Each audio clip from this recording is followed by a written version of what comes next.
The screen opens to endless silence.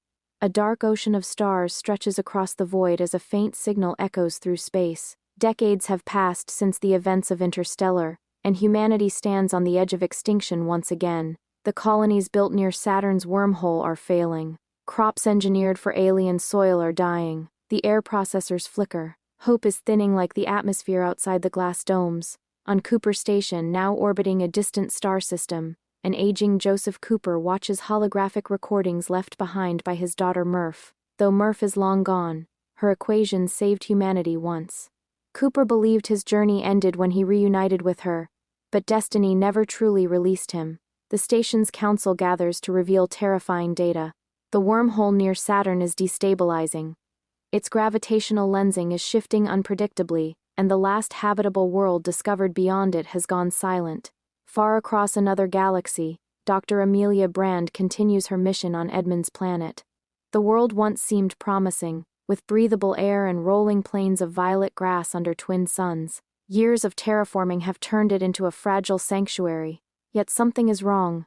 The planet's orbit has begun to decay, pulled by an unseen gravitational anomaly. Instruments detect fluctuations similar to those recorded near Gargantua decades ago. The universe is moving, bending in ways they do not understand. Back on Cooper Station, Cooper stares at Saturn through reinforced glass. Though older, his eyes still carry that pilot's spark. The Council proposes a new mission, a deeper jump through the wormhole to find the source of the instability. They believe someone who has traveled through extreme relativity before is their best chance. They need him again. Cooper hesitates.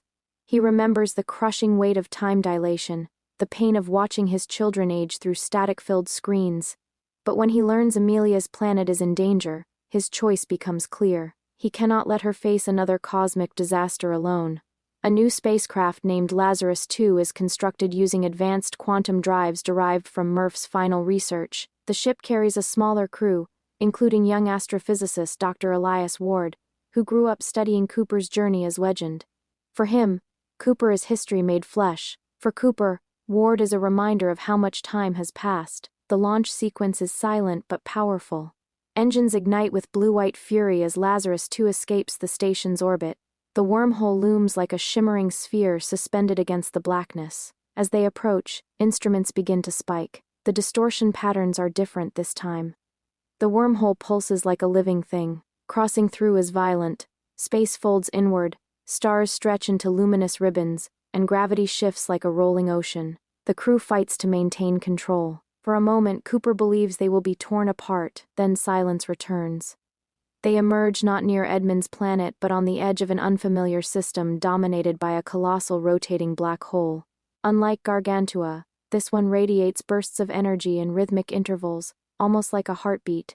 The anomaly is generating gravitational waves powerful enough to ripple across galaxies. On Edmund's planet, Amelia sees the sky change color as space itself warps. Her colony's telescopes lock onto the same black hole. Communication with Earth crackles back to life after years of static. Cooper's voice finally reaches her. The reunion is fragile and distant, but filled with unspoken emotion. Data reveals a terrifying truth. The black hole is not natural. Its structure shows evidence of artificial manipulation, as if an advanced civilization has engineered it. The pulses align with mathematical sequences Murph once theorized about higher dimensional beings. Humanity may not be alone, and the architects of the wormhole may be returning. Cooper decides to approach the black hole despite the risks.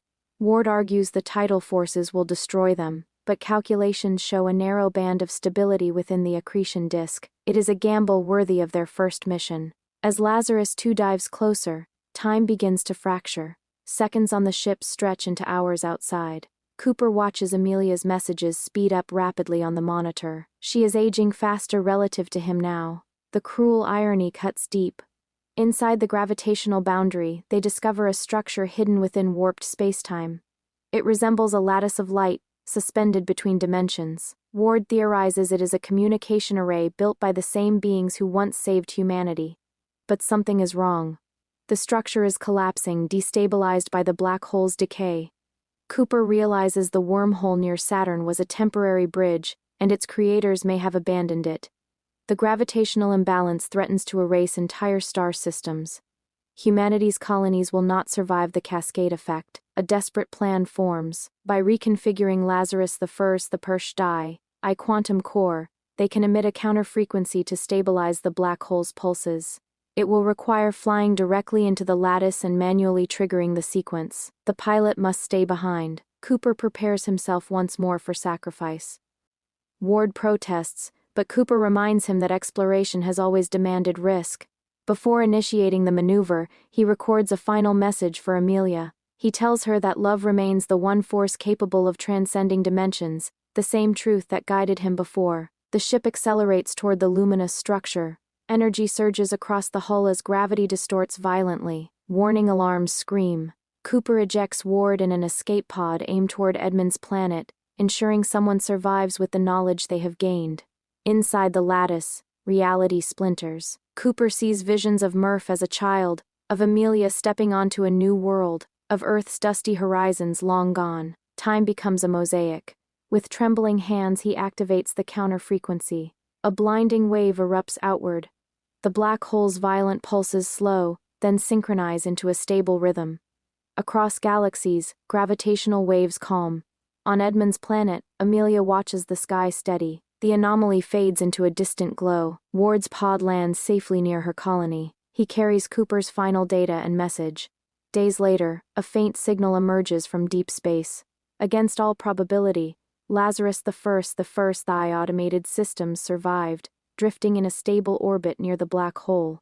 Cooper's fate remains unknown, suspended between dimensions once more. Years pass. The colonies flourish again under stable stars.